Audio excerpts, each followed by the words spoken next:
aspects, which is actually given in the title itself, reason and revolution. These two aspects. Because it has been very interesting themes for me from the beginning when I started entering into philosophy. I mean, maybe the reason to enter into philosophy was itself the concept of reason. I thought I was very rational, but later I understand the issues with rationality, which has been also provided by various readings, like thinkers like Daya Krishna as well. So the theme of reason and revolution, when we discuss that, I think we generally connect with Western philosophy. Certainly when we hear, and I'm not reading all introduction, just saying few sentences about what I have written in my introduction. And so some of the points are really things what we have discussed yesterday about Daya Krishna's counter perspective, with which we have actually a kind of critical analysis about how do we see Indian philosophy as such, and how do we think as Indians, how do we analyze as Indians, and then how do we see this general concept that Indian philosophy is spiritual, but what is this rationality? So when we discuss reason in connection with rationality, a concept what we discuss very much in Indian philosophy as well, but generally take it as a thing of Western philosophy. So we connect in a way reason, rationality. I am trying to connect reason, rationality and spirituality, which we can very well see from Daya Krishna's writings as well. Generally, with some references from initially from the book of Daya Krishna, the title is Indian Philosophy, a Counter Perspective, we can see this discussion how we negate the whole claim that Indian philosophy is spiritual. And in my reading, it is also a kind of what we can say a bridging between spirituality and rationality that we could dig in a way while reading Daya Krishna. So let me start with my discussion about reason, rationality, spirituality and Indian philosophy. So when we think about reason, rationality is something that is emerged in connection with the term reason. We can think also that what we mean by the term reason and rationality could differ in different context, because rationalism also in connection with another term, rationalism. So we generally hear rationalism, empiricism, this metaphysical discussion in the modern Western context, which has been binary oppositional categories in a way. So whether we can take it up in Indian philosophy, do we have anything like that? But Daya Krishna's writings will give us some points also that we also do reasoning always. It's not the case that we Indians are all spiritual and discussing only transcendence from the beginning. So to reach to that level, we initially employ our rationality. So in that sense, the word reason is there, of course, in Indian philosophy, but also the word reason means to address the cause of something as in an ordinary sense. When we ask what is the cause of this, when we ask the question about the cause of something, we generally call it as reason. So we use the term in multiple ways. In philosophy, we do use the term reason, and we have the other related term as rationality, rationalism, etc. In the philosophical thought systems, reason is often taken to address the characteristic of mind, which is to mean something in opposition to emotion. So we make it a point, of course, it's a topic of psychology that we discuss in terms of emotion. But in philosophy, we are talking in terms of reason. But at the same time, in Indian philosophy, do we use reason? This is another issue that generally we don't think in depth, but at the same time, we take it for granted that Indian philosophy is spiritual and rationality, reasoning, everything is something Western or in connection with that branch called the logic and so on and so forth. So the faculty of mind to do reasoning is named as rationality. Generally, Daya Krishna uses the term reason. To denote reason, he uses the term intellect. It is from the same reference. You can see this also from the rewriting in 2003 published book. We will see that very much.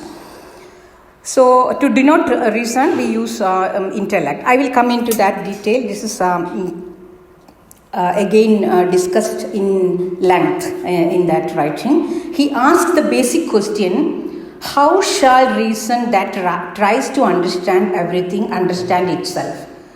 So we have a responsibility also to understand reason. How do we take it?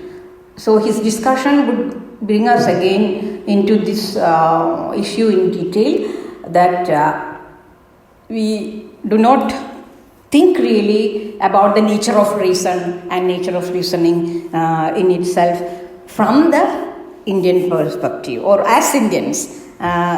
We all know he makes it a point that in Indian thinking, how do we take reason as, and how do we understand? So how shall reason that tries to understand everything understand itself?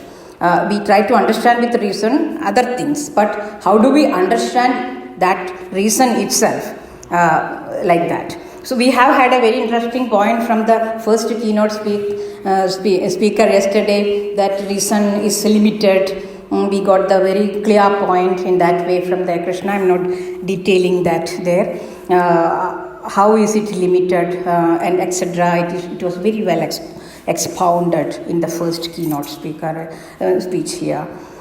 So by initiating a discussion on reason, he enters into the deliberation on language, because the tool for reasoning, even tool for our thinking, is what? Language. Without language, do we think? How do we think?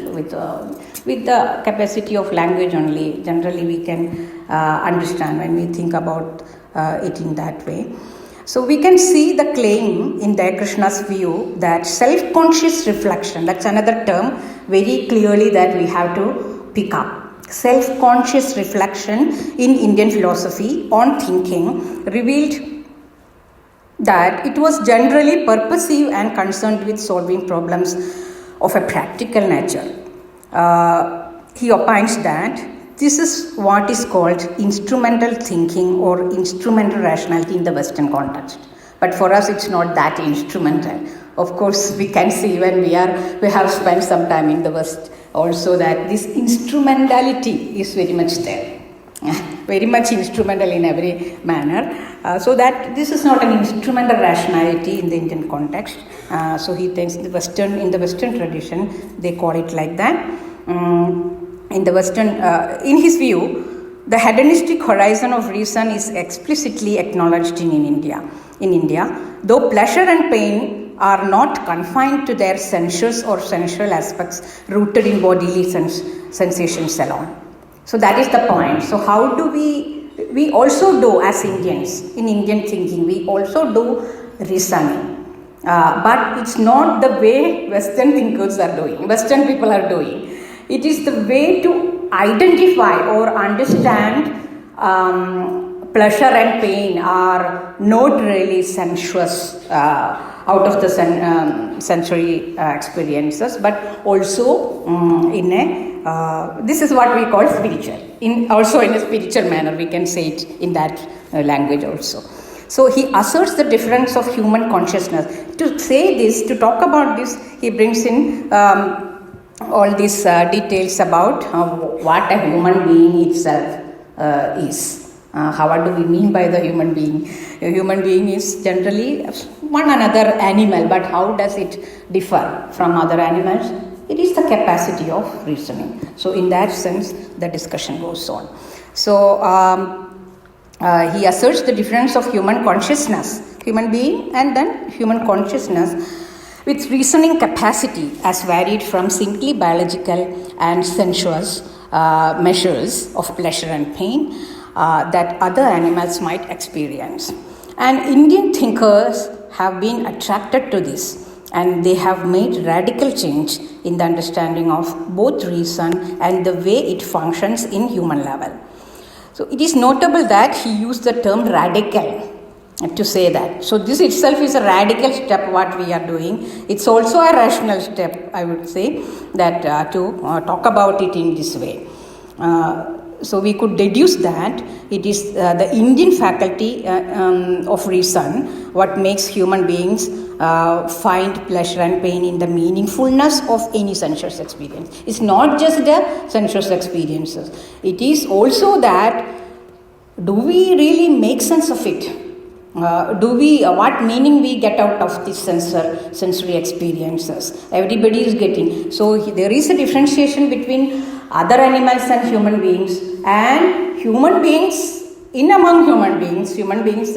How do we experience sensuous pleasures and pains, and how do we make sense of it, make meaningfulness out of it? So he adopts the term. Here is the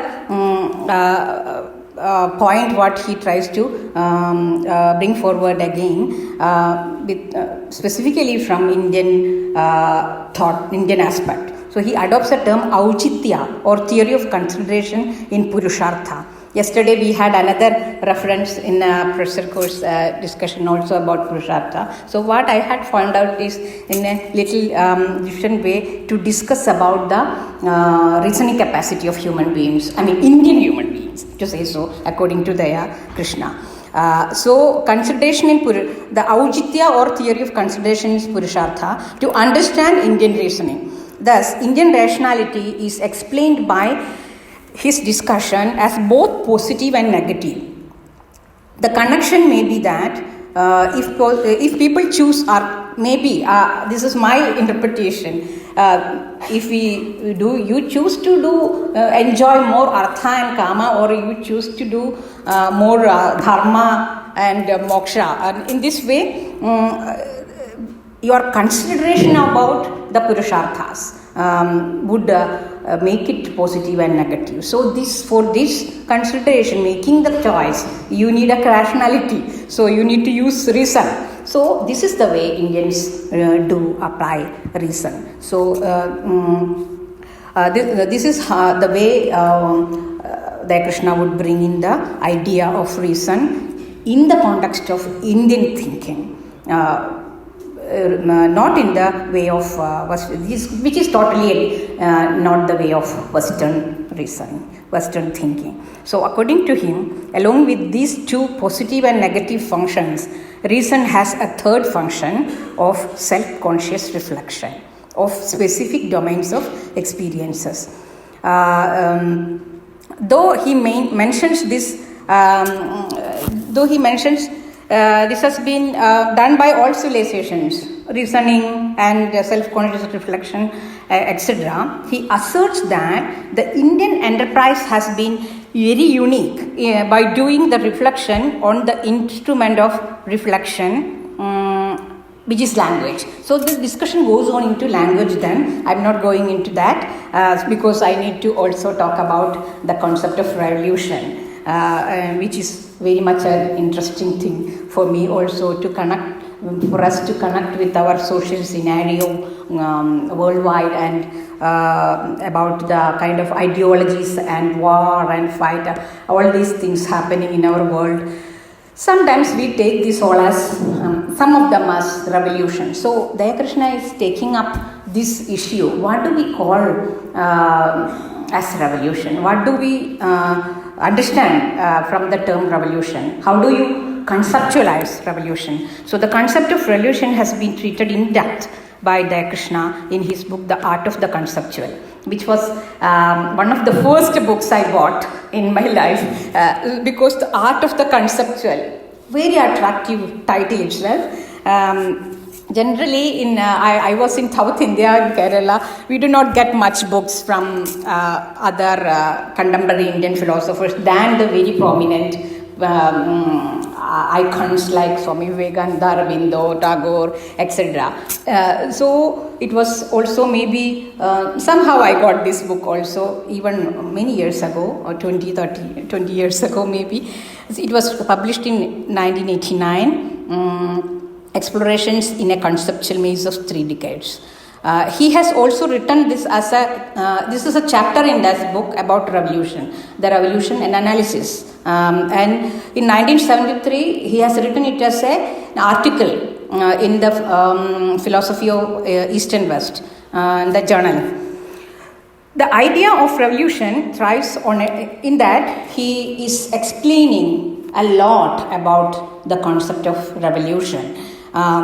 So he, in quote, the idea of revolution thrives on a dualism, which is not so much ontological as ethical, or rather valuational in nature.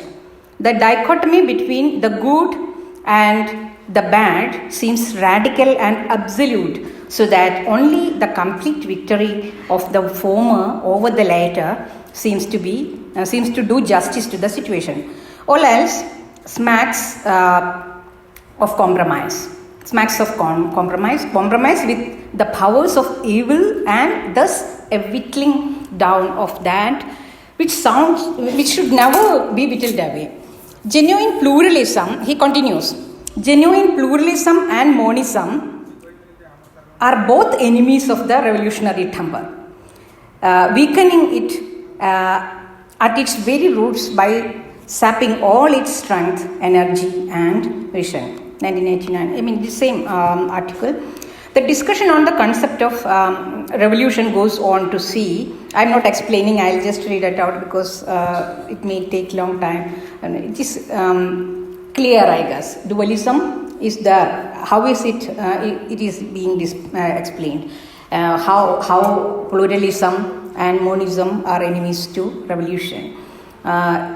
The discussion on the concept of revolution goes on to see the issues of absolute good and evil, and ethical aspects also comes in. Egalitarian distribution of goods and services. So in all points, I'm just concluding in one sentence. These are the aspects. Absolute good, distribution of absolute good and evil. Egalitarian distribution of goods and services, power, exploitation and even psychological factors of agents who are there for social change with the revolution. And violence. It is, of course, through violence that they do revolution. So these are various points what are in detail explained by Daya Krishna to discuss the issue with revolution, to say eventually a revolution, permanent revolution, is impossible. When we call something as revolution, in its popular usage, it is quite palpable that all sorts of revolution in history involves some kind of violence.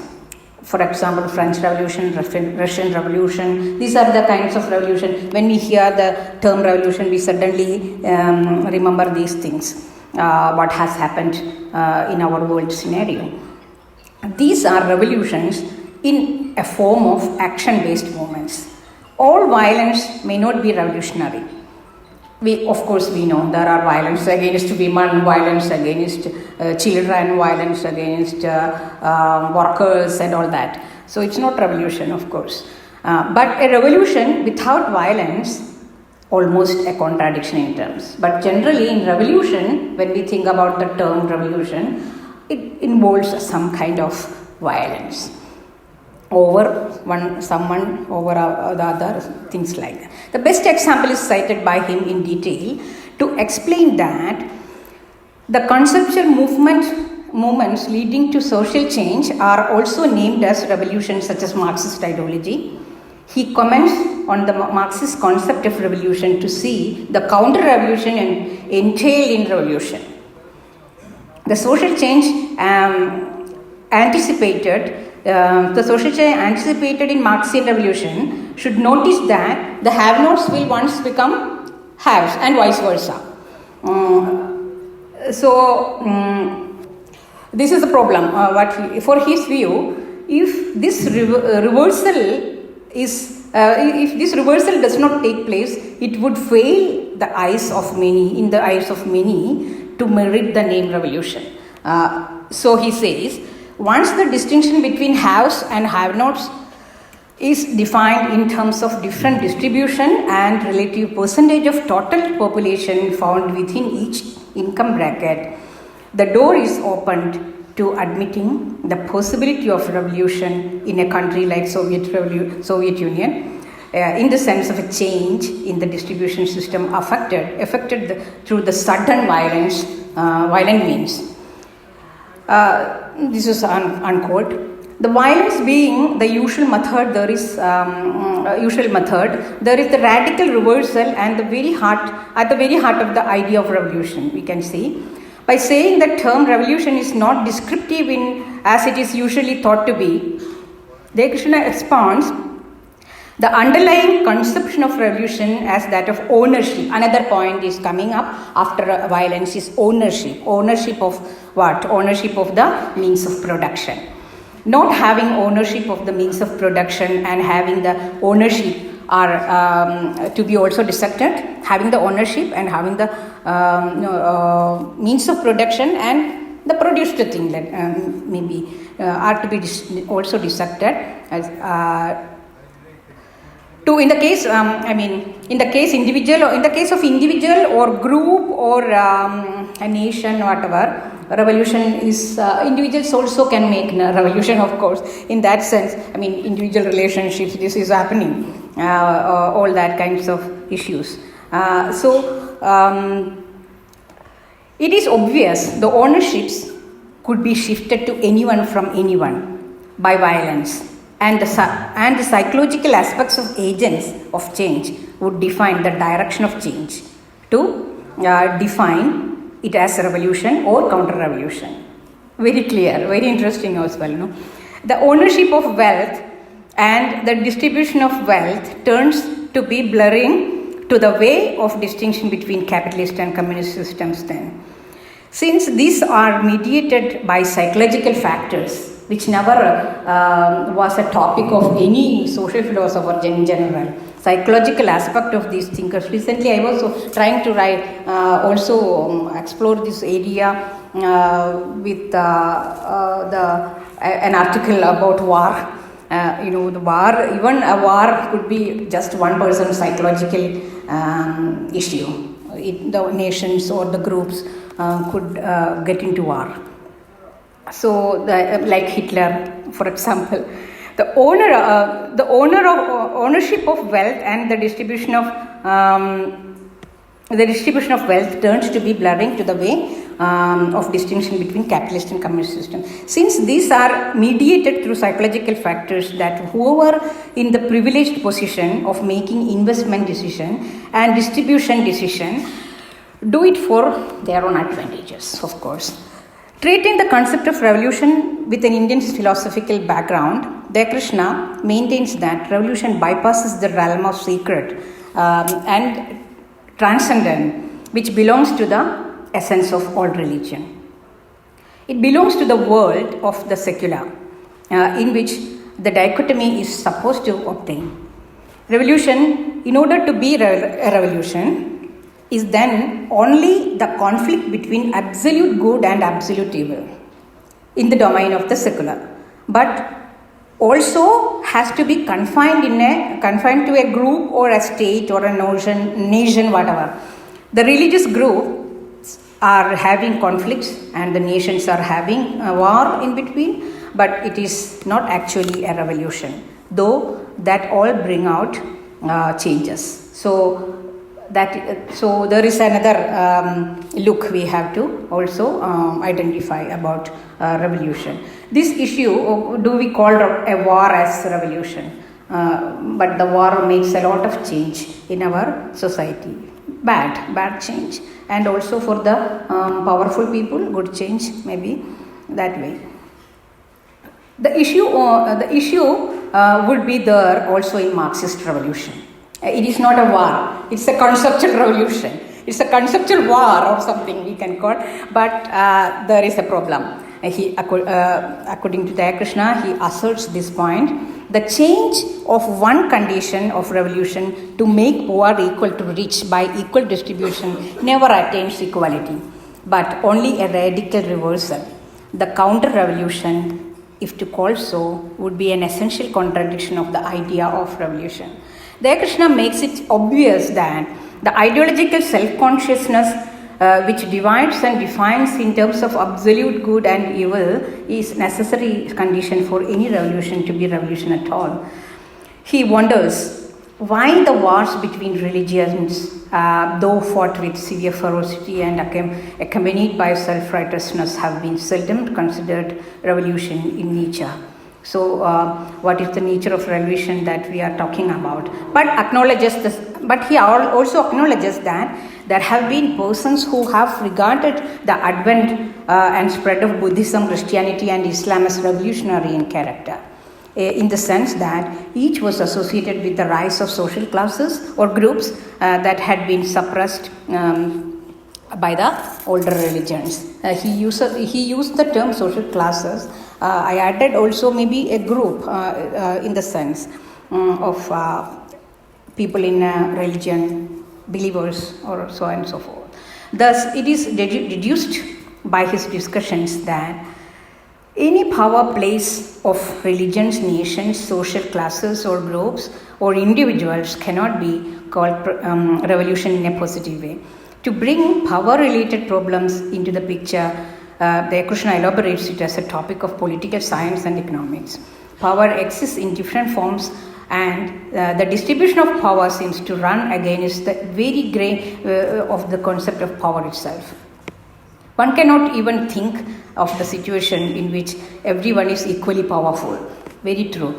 He compares this with the egalitarian distribution of goods and services. That's why Marxism didn't really win. The egalitarian distribution of goods and services that is dealt with in the economics to understand the contradiction in the whole idea of equal distribution is in conceptualizing revolution. So that is part of the critique about Marxist revolution, ideological revolution, what Marx was talking about. And he brings in the issue of exploitation again, another point, exploitation in connection to it, and asks if the abolition of exploitation exercised between humans possible, as it has been the self-proclaimed aim of all revolutions to change, to abolish the exploitation, but it never happens. He has given the highly thought-provocative observations after such a detailed analysis of revolution that the idea of a permanent revolution is something of a contradiction in its term. If the persons undertaking a revolution were to be aware that they would be the persons against whom the next revolution will come, to be aware, they have to be aware that way. Then they would perhaps see those against whom they are making the revolution in a new light, Daya Krishna says. But the moment they do this, the revolution would cease to be a revolution. Then they cannot do that revolution as such in that way. Very contradictory thing. That dialectics is what he is trying to peel out. But revolution therefore must involve not only an absolute irreconcilable dualism of good and evil in the realm of secular, but also a belief that a final victory of good over the evil is possible in the temporal domain only, and this will be assured if what one is undertaking as revolution really succeeds. The belief in eternality of dialectics has to cease if one is to act revolutionary and espouse the cause of revolution in a revolutionary manner. he says. But this in a sense re-established the monistic perspective of values, even if it happens only after revolution has been successfully undertaken and established. By saying this, Daya Krishna opines strongly that revolutionaries are acting as unaware of the dialectics involved in revolution making. It is quite obvious in such deep analysis that revolutions involve the causes as issues of institutional. Again, another very important point he is bringing out: the institutional structures, issues of institutional structures, and the egocentric authorities, class interest, and so on and so forth. This point could be enlarged to the caste and gender, in my opinion. It could be enlarged to caste and gender issues as well.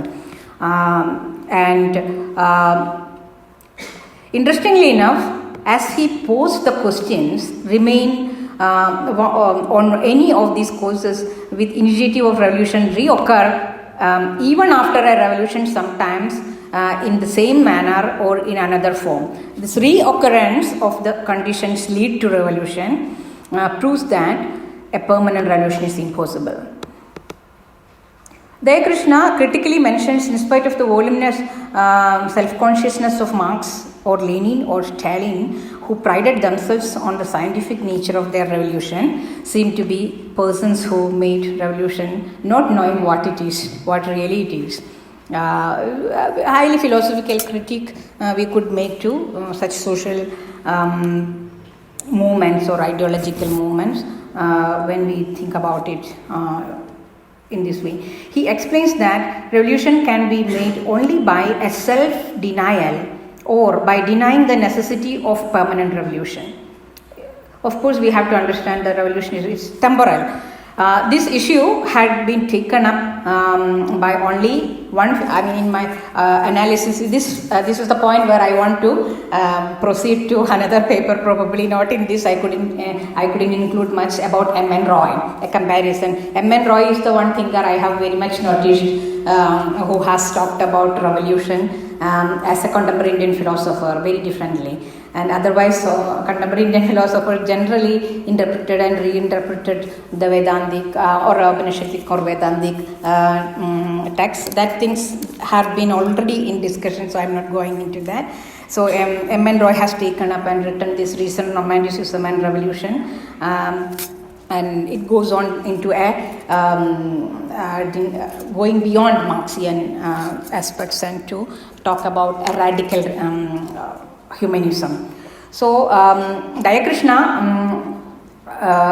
in his discussion on the methodological interlude, another paper about methodological interlude, he has also highlighted the problem, this problem in a different way. That it is the problem with the Western thinking, dogmatic thinking, and enterprise of writing history of Indian thought is different, and it is another kind of method, he would claim. And the Western philosophy was written the way in which the Western philosophy was written. We cannot do it with Indian philosophy. So he even accuses the Western philosophers have by and large appropriated the term philosophy as well as Indian thought. In the methodological interlude, we can read this. So in general, I wanted to mainly post the explanations and discussion on the idea of reason and revolution. Thank you.